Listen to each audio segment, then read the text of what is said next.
How to set up a personal hotspot on iPhone AT&T. Here's what you have to do.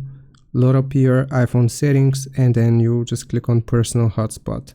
The first thing that you need to do is make sure that it is turned on, the personal hotspot feature. And then right here you will see the options.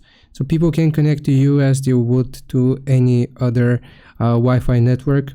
Also, you have the option of connecting via Bluetooth. So you will pair the iPhone with your computer, then you will tap pair and enter the code displayed on your computer, and then you can connect the iPhone from the computer, or you can also use a USB. So you will just have to plug your iPhone into the computer and then choose iPhone from the list of network services in these settings. But the easiest way of using your AT&T data as a personal hotspot is to set it up like I said here, and people will connect to you as they would to any Wi-Fi network.